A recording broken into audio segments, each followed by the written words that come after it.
Assalamualaikum warahmatullahi wabarakatuh.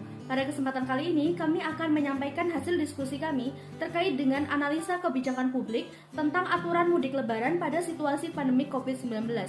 Pada mata kuliah kebijakan publik yang diampu oleh Ibu Hana Afifah, SSI MM.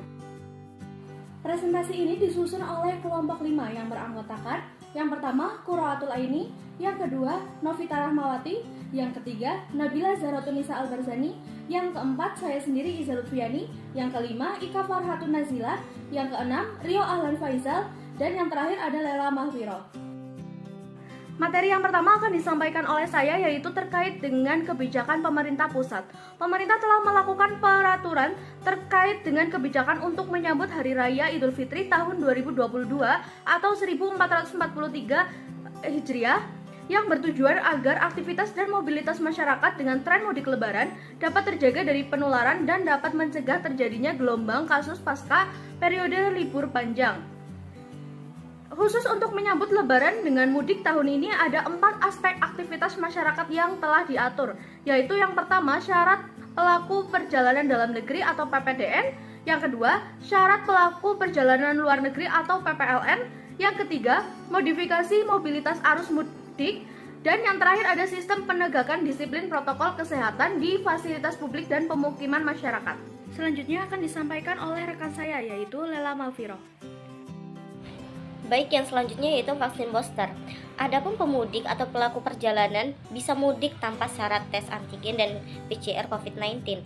Syaratnya yaitu mereka sudah vaksin penguat atau booster. Namun bagi yang menerima vaksin dosis kedua, tetap harus melakukan tes antigen dengan sampel diambil dalam kurun 1 kali 24 jam atau PCR 3 kali 24 jam. Khususnya yang baru menerima dosis pertama, harus PCR dalam kurun waktu itu 3 kali 24 jam. Untuk yang selanjutnya yaitu bagi yang tidak divaksin dan anak. Jadi dilakukan penyesuaian syarat kepada yang memiliki kondisi kesehatan atau penyakit komorbid dan khusus untuk anak. Bagi komorbid yang tidak dapat divaksin maka wajib tes PCR 3 kali 24 jam. Jadi apa itu penyakit komorbid? Penyakit komorbid adalah salah satu istilah yang kerap muncul ketika pembahasan penyakit COVID-19.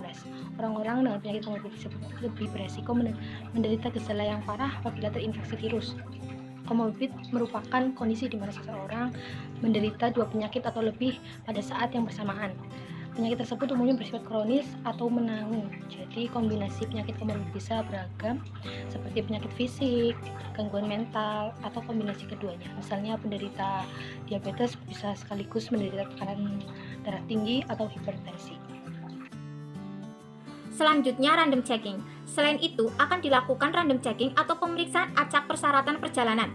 Pemeriksaan ini akan dilakukan terhadap para pemudik untuk semua moda transportasi, terutama dengan kendaraan pribadi. Melibatkan instansi pelaksana bidang perhubungan, Satpol PP, Satgas Daerah, TNI, dan Polri, seperti yang telah dituturkan oleh Wiku Adi Sasmito.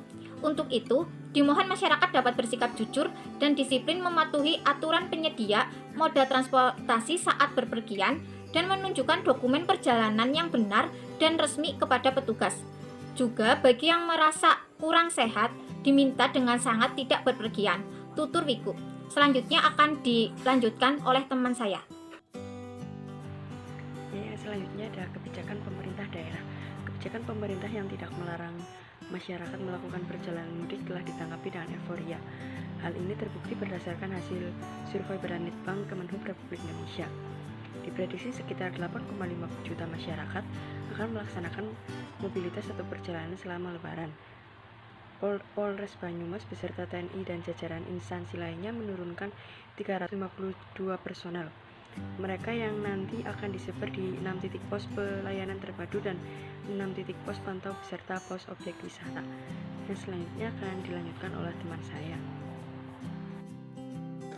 Yang selanjutnya, pemerintah daerah juga menyiapkan layanan di berbagai pos-pos PAM seperti layanan vaksin yang bisa digunakan masyarakat baik yang belum mengikuti vaksin dosis 1, 2 maupun booster. Operasi kali ini juga sudah menyiapkan rest area di jalan-jalan Kabupaten Banyumas, di mana ruas jalan tersebut rawan kecelakaan.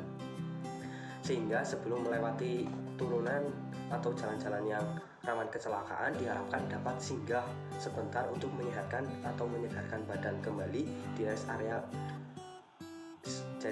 jalan-jalan Banyumas, sehingga perjalanan akan lancar, tidak ada permasalahan. Adapun kegiatan yang dilakukan oleh pemerintah adalah untuk membantu masyarakat agar mudiknya aman, lancar, tentram, dan nyaman sampai bertemu dengan keluarga di rumah. Selanjutnya, mengingat sampai saat ini pemerintah masih memantau kondisi COVID-19 hingga akhir Maret untuk menjadi pertimbangan soal mudik Lebaran tahun 2022 ini. Pasalnya, ada atau tidaknya larangan mudik Ramadan bergantung pada kondisi pandemi COVID-19. Pihaknya akan menyiapkan posko terpadu tingkat provinsi yang bergabung dengan setiap subbidang. Salah satunya yaitu subbidang transportasi dan lalu lintas. Subbidang transportasi bertujuan untuk mengecek kesiapan sarana dengan mode angkutan yang dipakai saat beroperasi. Sedangkan subbidang lalu lintas berkaitan dengan manajemen rekayasa lalu lintas bila nantinya ada kemacetan atau penumpukan arus mudik Lebaran. Sekian dari saya kembalikan ke moderator. Sekian yang dapat kami sampaikan. Apabila terdapat kesalahan dan kekurangan kata, kami memohon maaf dan terima kasih telah menonton. Wassalamualaikum warahmatullahi wabarakatuh.